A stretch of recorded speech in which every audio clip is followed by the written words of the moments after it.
আসসালামু আলাইকুম everyone, welcome back to my channel R K cooking studio. অনেক সময় দেখা যায় আমরা লাউয়ের খোসাটাকে ফেলে দিই, আর এই ফেলে দেওয়া লাউয়ের খোসা দিয়ে কিন্তু দারুণ স্বাদের একটা ভাজির রেসিপি রান্না করে নেওয়া যায়, যেটা খেতে ভীষণ মজার হয়। তো আশা করছি আমার আজকের রেসিপি দেখার পর আপনারা লাউয়ের খোসাটা ফেলে দেবেন না। তো চলুন রেসিপিটা দেখে নেওয়া যাক। তো রান্নাটা করে নেওয়ার জন্য আমি প্রথমে প্যানে দিয়ে দিচ্ছি পরিমাণ মতো তেল। তো আমি এখানে প্রায় 3 টেবিল চামচের মতো তেল দিয়ে দিচ্ছি। এবারে এতে দিয়ে দিব আমি দুটো মিডিয়াম সাইজের পেঁয়াজ কুচি ও একটা দেশি রসুন কুচি। আপনারা যদি বড় সাইজের রসুন কুচি ইউজ করেন সেই ক্ষেত্রে 4 থেকে 5 কোয়া রসুন নিলেই হবে। চিড়ে রাখা কাঁচামরিচ দিয়ে দিলাম 4টে। আমি এখানে 4টে মতো কাঁচামরিচ ইউজ করেছি, আপনাদের পছন্দ মতো ঝালটা ইউজ করতে পারবেন। নেড়ে চেড়ে পেঁয়াজ কুচি আর রসুন কুচিটাকে হালকা একটু ভেজে নিব, তবে একেবারে ভেজে কিন্তু এটাকে ব্রাউন কালার করে নেওয়া যাবে না। জাস্ট অপেক্ষা করছি পেঁয়াজ এবং রসুনের রঙটা হালকা একটু চেঞ্জ হওয়ার জন্য। তো অলরেডি কিন্তু পেঁয়াজ এবং রসুনের রঙটা অনেকটাই চেঞ্জ হয়ে এসেছে।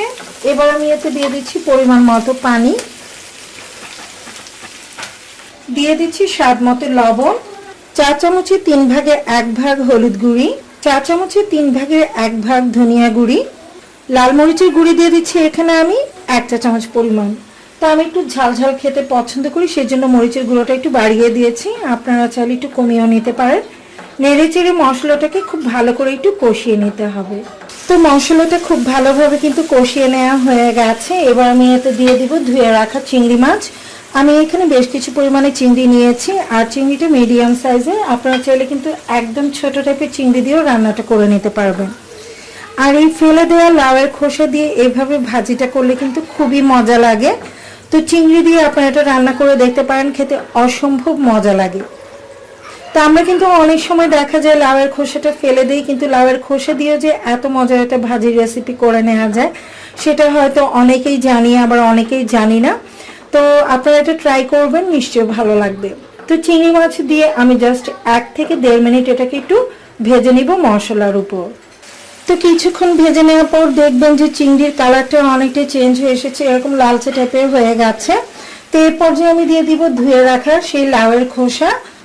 তো এখানে আমি বেশ কিছু পরিমাণে লাউয়ের খোসা নিয়েছি, আর এগুলোকে একদম মিহি করে কুচি করে কেটে নিয়েছি।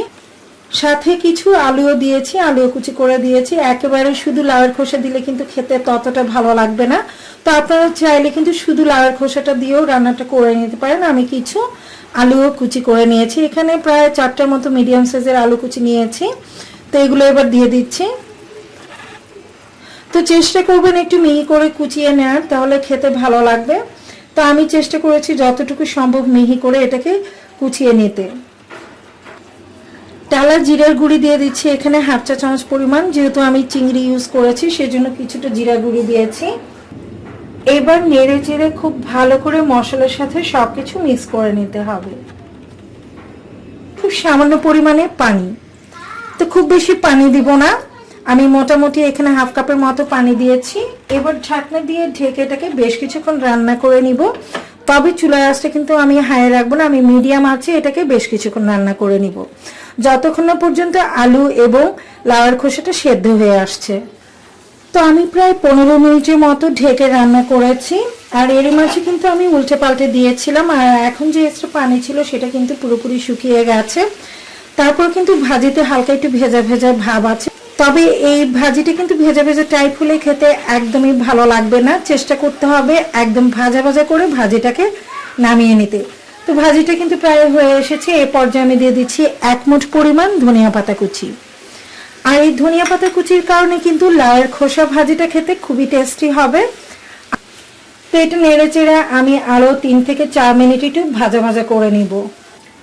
তো আমার ভাজিটা কিন্তু একদম ভাজা ভাজা টাইপ হয়ে গেছে, এক্সট্রা পানি একদম ভালোভাবে শুকিয়ে গেছে।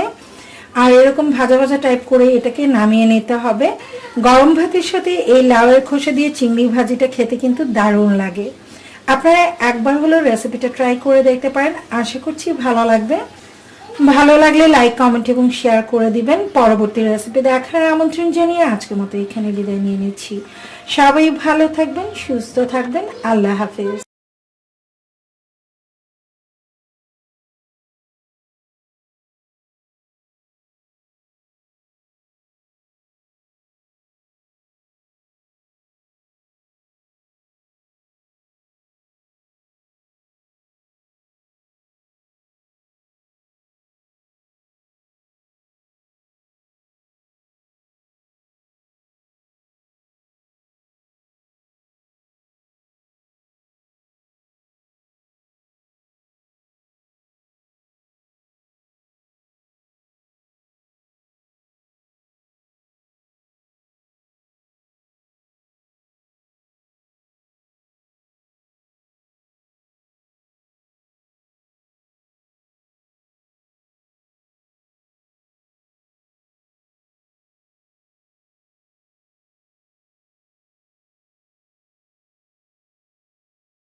তো আমি বেশ কিছুক্ষণ এটাকে ভেজে নিয়েছি আর একদম ভাজা ভাজা করেই কিন্তু ভাজিটাকে নামিয়ে নিতে হবে। তো এই পর্যায়ে আমি এটাকে চুলা থেকে নামিয়ে নিচ্ছি। তো দেখলেনই তো কত মজার একটা রেসিপি, কিন্তু আপনারা ঝটপটই রান্না করে নিতে পারেন। আশা করছি ভালো লেগেছে। ভালো লেগে থাকলে লাইক, কমেন্ট এবং শেয়ার করে দিবেন। বেশি ভালো লাগলে চ্যানেলটিকে সাবস্ক্রাইব করে সাথেই থাকার অনুরোধ রইল। আজকের মতো এখানেই বিদায় নিয়ে নিচ্ছি। সবাই ভালো থাকবেন, সুস্থ থাকবেন। আল্লাহ হাফেজ।